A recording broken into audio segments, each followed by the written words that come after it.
Media reports circulated more than a year ago of the Pentagon spending $43 million to build a gas station in Afghanistan. But the Government Accountability Office has repeatedly found the Pentagon's financial house to be in disorder. One America's John Hines has the details from Washington. Since the early 90s, federal law has required all government agencies to be audited.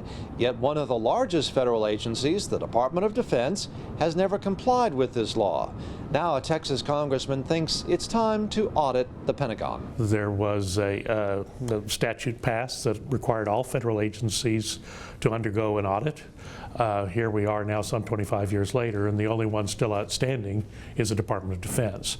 So it is time for that audit to occur. The standalone bill likely will be introduced next week, and it puts a little more teeth into the issue that there would be a reduction of the discretionary appropriation of 0.5% for every year that the audit is not forthcoming. So the bill Texas Congressman Michael Burgess plans to introduce would chip away at the Pentagon budget if there is no audit.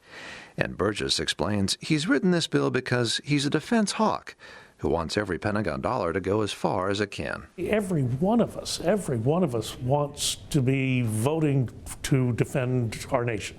Donald Trump ran on rebuilding the military, and I'm right with him on that. We also recognize that we're under some budgetary constraints and that big discussions going on right now. What is the budget going to look like? What are the top line numbers going to be?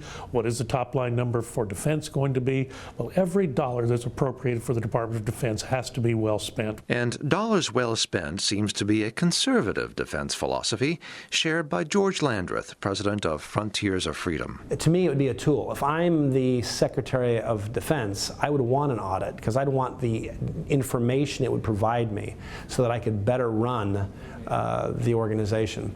I don't do this, I don't suggest that because I necessarily want to see the military cut in any way, because that's not where I come from. My orientation is we need a very strong commitment to our military. In the past, the Pentagon has resisted an audit, indicating that its main focus is national security and that the organization's books are not its primary mission. John Hines, One America News, Washington.